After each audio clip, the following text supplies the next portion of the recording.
mankind's age-old treasure hunt, the search for health and vitality in the beneficent rays of the sun. Today, millions of people make regular pilgrimages to bathing beaches, mountain peaks, and other places especially favored by the sun, seeking its health-giving bounty. In ancient times, people reverenced the sun as the god of health, sending life to earth dwellers. In this bit of sculpture, over 3,300 years old, are a king and his family seated in the sun. To demonstrate the vital power of the sun's rays, the sculptor carved the word life at the ends of some of the beams. The Greeks and Romans prized the healing power of the sun. They built, as part of their houses, the solarium, where sunbaths could be taken regularly. Hippocrates, the father of medicine, praised the beneficent effects of the sun in healing stubborn wounds. But neither he nor any of the ancients knew why the sun brought health, why it healed wounds. They knew only that their sun god sent life and health-giving rays, and that was good enough. But not good enough for the men of science who came afterward. Not good enough for the curious Sir Isaac Newton, who was sure that there was more to sunlight than meets the eye. So he trapped a sunbeam and passed it through a prism. And there were the colors of the rainbow, the component parts of white light. That was way back in 1666. Those ancient sun worshippers must have seen many rainbows, but they never associated this awe-inspiring display with a breakdown of sunlight. But the spectrum which Newton unfolded, the red, orange, yellow, green, blue, and violet, were not all of the rays of sunlight.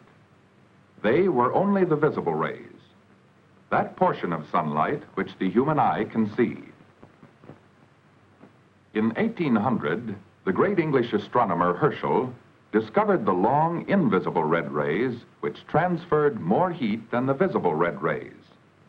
And in the following year, the noted German physician Ritter discovered the shorter and more chemically powerful ultraviolet rays at the other end of the spectrum. Infrared, ultraviolet. We can't see them. How do we know they exist? Well, here, for instance, is a whistle. Not just an ordinary whistle, it's a dog whistle, which creates sound waves pitched too high to be heard by the human ear. But dogs hear tones of a higher frequency than human ears. Fido hears it, though we can't. Light, like sound, travels in waves. These waves, like ocean waves, can be measured. The length of a wave being the distance from the crest of one wave to the crest of the next wave. Ocean waves are the longest which we see in nature. These little ripples are also waves, but their wavelengths are much smaller than the giant ocean waves. But even these tiny waves are tremendous in size compared to the wavelengths of light, which are so small that an entirely different unit of measurement had to be developed. Let's begin with a measuring stick, a meter in length. 1,000th of a meter is a millimeter. 1,000th of a millimeter is a micron. 1,000th of a micron is a millimicron. But even the millimicron is not quite small enough to measure some of the newly discovered invisible rays. So the Swedish physicist, Ångström, divided the millimicron by 10 and got 1/10,000,000th of a meter, or an angstrom unit, the accepted unit of measurement of light. Visible light extends from 7,700 angstrom units for the visible red down to 3,900 for the visible violet. But the invisible infrared rays go up into the hundreds of thousands, while the invisible ultraviolet rays drop down to about 100 angstrom units. The existence of these rays had been known to science for more than 150 years, but it wasn't until 1877 that a sensational discovery was made by two English scientists. Their discovery was the start of the great modern development of ultraviolet therapy. These men exposed a tube of microscopic organisms to the sun. They then wrapped a second tube containing organisms in black paper and placed it next to the first. After several hours of strong sunlight, they found that the covered tube was alive with microscopic organisms, while the exposed tube was free of them. This experiment, plus others, proved that it was the short ultraviolet rays, and only the ultraviolet rays, which killed bacteria. That is, they were bactericidal. But the ultraviolet rays of the sun could not be depended upon, for unfortunately, ultraviolet light, as offered by nature, is very changeable and unreliable. It varies in different parts of the world, different seasons of the year, and different times of the day. In addition, and even more important, most of the valuable rays are soaked up by the Earth's atmosphere. The long infrared heat rays get through the Earth's atmosphere easily, but only the few ultraviolet rays near the visible part of the spectrum reach the Earth's surface. And those few that do get through are further dissipated by the haze and smoke of modern industrial life. Even the glass in our homes and our modern clothes prevent us from getting any of the benefits of the sun's valuable ultraviolet rays. In 1893, Dr. Finsen of Denmark, who knew the bactericidal nature of ultraviolet rays, and also that sunlight was not dependable, looked elsewhere for a source of these curative rays. He developed a carbon arc lamp and a system of quartz lenses. He used quartz because it is one of the very few known substances which permits the transmission of all the ultraviolet rays. He concentrated strong ultraviolet rays on small sections of diseased skin and was able to clear up the horrible disfiguring lesions of lupus vulgaris, a tubercular infection of the skin. Another great advance in ultraviolet therapy came at the end of World War I. Lacking cod liver oil, Dr. Holczynski, a Berlin physician, exposed children suffering from rickets to artificial ultraviolet rays. In a few months, these miserable little creatures with warped bones, flabby muscles, and inflated bellies were changed back into fun-loving children. After this discovery, ultraviolet therapy became standard treatment for rickets. Even at this late date, however, it was not yet known just why ultraviolet rays accomplished such remarkable results. But in 1924 came the discovery of the important clue which unveiled the mystery of the cure of rickets. Doctors Hess and Steenbach, working independently, found that certain foods, including milk, became anti-rickettic when irradiated. That means exposed to ultraviolet light. Now it was known that cod liver oil, irradiated skin, and irradiated foods all cured rickets. The question was, what did these three entirely different methods have in common? The answer came soon after. It was vitamin D, the vitamin which promotes the absorption of calcium and phosphorus, so necessary for the building of strong bones and teeth. Vitamin D is produced in plant and animal life by exposure to certain ultraviolet rays. We know that green plant pigment, chlorophyll, is produced in plants only when they are exposed to sunlight. Keep a plant in the dark, and the leaves lose that rich green color. They become pale, and the plant slowly dies. Deny sunshine to human beings, and they also lose their healthy skin color. They become pale, listless, and fall easy prey to disease. What did sunlight do to keep plants and human beings healthy? It was found that ultraviolet rays act on a substance in the leaves of plants and in the skins of animals. This substance, known as sterol, is changed to vitamin D. The vitamin D is picked up by the capillaries in the lower layer of the skin. The ultraviolet rays also swell the capillaries so that the blood flows faster and more freely and carries the vitamin D throughout the body. Although these ultraviolet rays are absorbed only by the outer skin, they affect the metabolism of our bodies, the blood formation, the digestive system, the bone structure, and the whole nervous system. Further experimentation established the fact that the ultraviolet rays necessary to produce the reddening of the skin, or erythema, kill bacteria, and cure rickets, fall in that light wave band between 3,100 and 2,300 angstrom units. And this is the band of rays that became the goal for inventors of ultraviolet ray generators. While the carbon arc, the first of these generators, was useful for therapeutic purposes, it had too many drawbacks. To create the arc, the electrodes had to be made to touch, then pulled apart to form the proper gap. The formation of sparks and ash, the high running expense due to its operation at very high temperature, and the nuisance of replacing burned-out carbons pointed to the need for a better lamp. The early quartz mercury arc was an improvement over the carbon arc. Its value diminished, however, with usage, as the fused-in metal electrodes deteriorated and formed a fine deposit on the inside of the quartz tube. It was this steadily increasing deposit which gradually reduced the ultraviolet ray output through the quartz, until the electrodes eventually burned out entirely. Then, in 1938, an American inventor put his mind to the problem.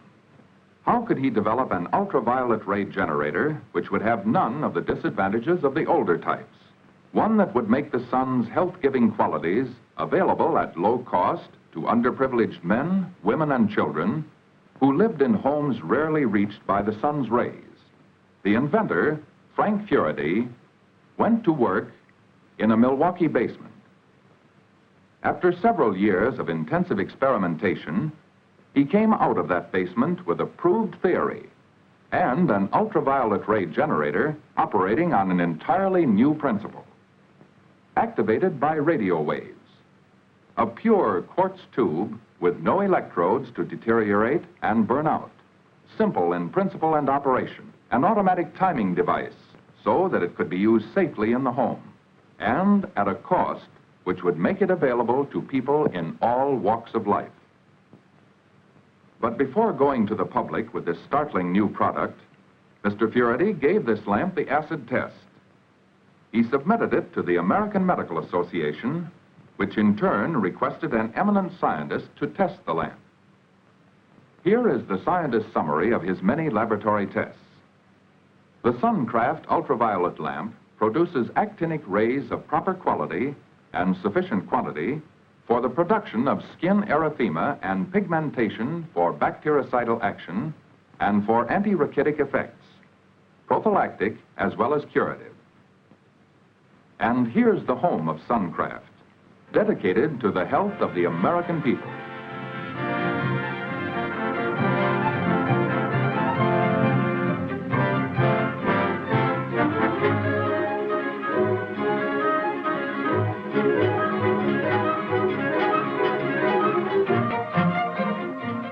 Mr. Furedy's invention begins with these pure, transparent quartz tubes.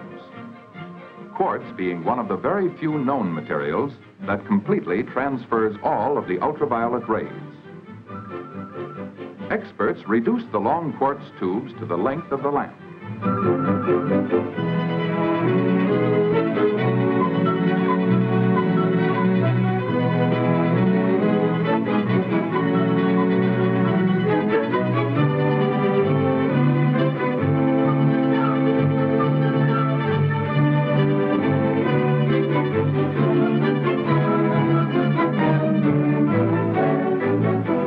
Exhaust the air from this tube, a mercury trap is fused to it and the air drawn out.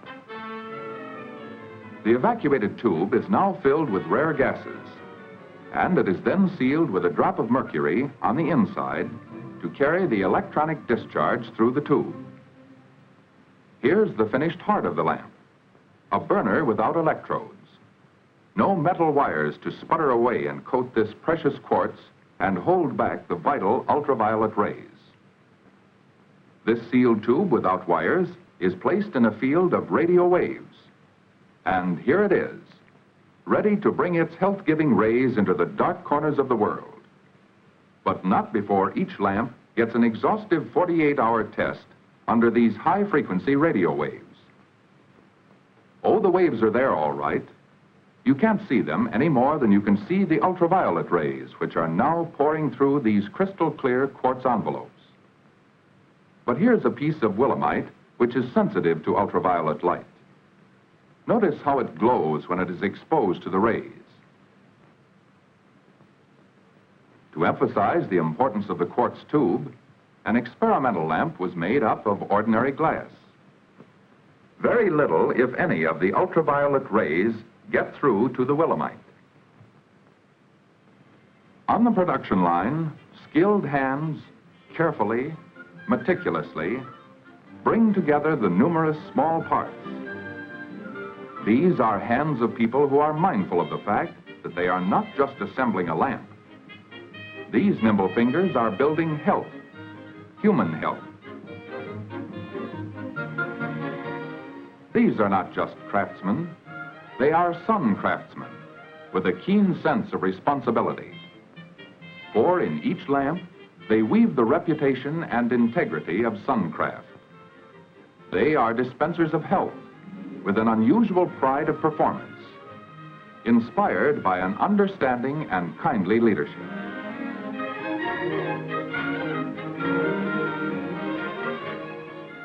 So they assemble and test, assemble and test. Test to make sure that the eventual user will receive the greatest benefits from the vital rays which are to pour into hundreds of thousands of homes. Tests of its automatic timing device to assure just the proper amount of health-giving rays and no more. And as final guarantee of safety to users of suncraft, a carefully written booklet and goggles to protect the eyes are wrapped with each lamp for shipment. And now let's see the visual proof of the scientist's report. This man is giving his face a 6-minute exposure to suncraft's ultraviolet rays. Next morning, he seems rather pleased with the healthy outdoor appearance created by the swelling of the capillaries under the skin. This sunburn or erythema is the first prerequisite of ultraviolet therapy. Now, let's test the germ-killing effect of exposure to the suncraft lamp. Under the microscope are living organisms on a quartz slide, so that the ultraviolet rays can reach them. Looking through the microscope, we can see the effect of the ultraviolet rays on these organisms. It is this germ-killing property of ultraviolet rays which helps to heal stubborn wounds, and this ability to kill germs is transferred to the bloodstream by the action of the ultraviolet rays on the skin. This irradiated blood circulates through the entire body and carries its germicidal power with it, thus helping us to resist disease. As a result of these beneficial effects of ultraviolet exposure on the blood, an interesting medical technique has been developed to speed up this bactericidal action. Here at Grace Hospital, a measured amount of the blood of a patient is bypassed through a quartz container, where it is exposed to ultraviolet rays and then recirculated throughout the body. This method has proved especially helpful in fighting virus pneumonia. In contrast with this technique of bringing the blood to the ultraviolet rays, a quartz applicator has been developed to carry the rays into the body cavities. Medical science is also using the bactericidal effect of ultraviolet rays in operating rooms. Suncraft ultraviolet ray generators are being used at Henrotin Hospital to kill airborne bacteria, so as to reduce the possibility of infections from operative wounds and to heal incisions more rapidly. Most of the airborne bacteria in a room can be destroyed without danger of overexposure to any of the room's occupants. Now, as to the anti-rachitic effects of the suncraft lamp, which the scientist reported. Here are two little brothers, same size, same age, same weight, and same state of health. Both of them will be fed identical meals, deficient in calcium and phosphorus, so as to induce rickets. But the one will get daily ultraviolet exposure from the suncraft lamp during this experiment. Now, compare the two after a week of the calcium-deficient diet. it's difficult to believe that they are the same age. The little fellow is below par in appearance and shows many of the deformities seen in rachitic children. The ultraviolet rays supplied by the Suncraft lamp made up for the deficiency of the diet in the big brother.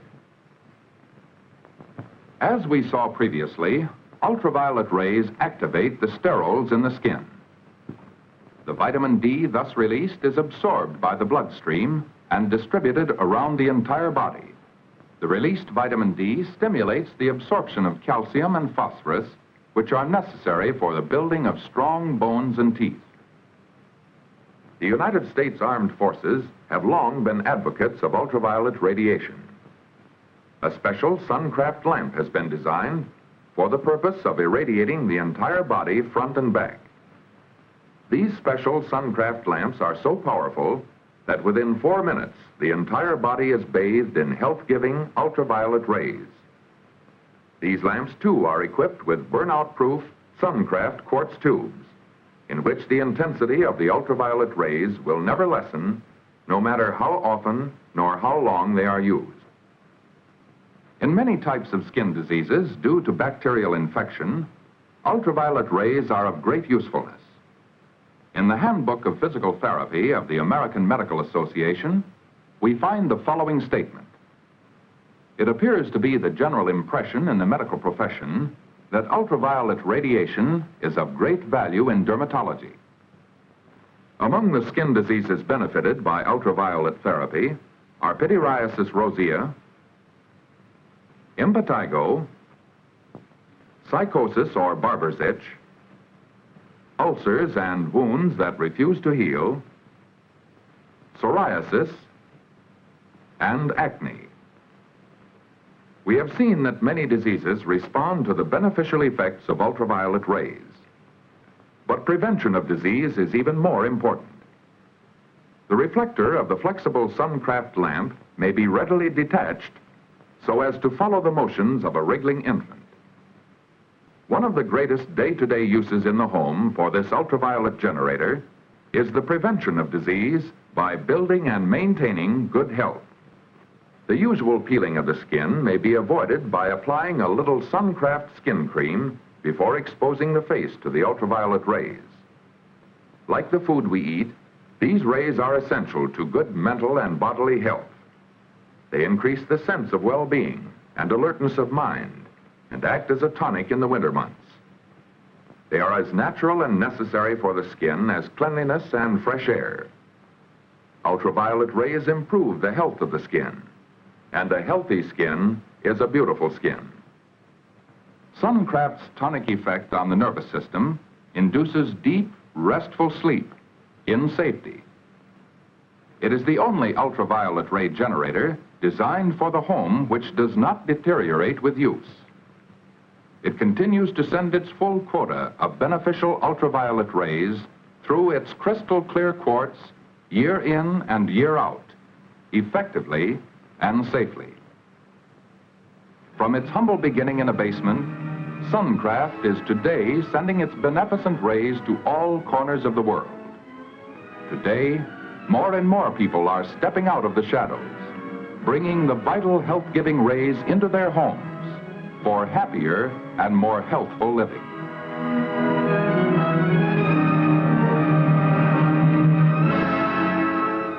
Here is Ultraviolet for All. At the end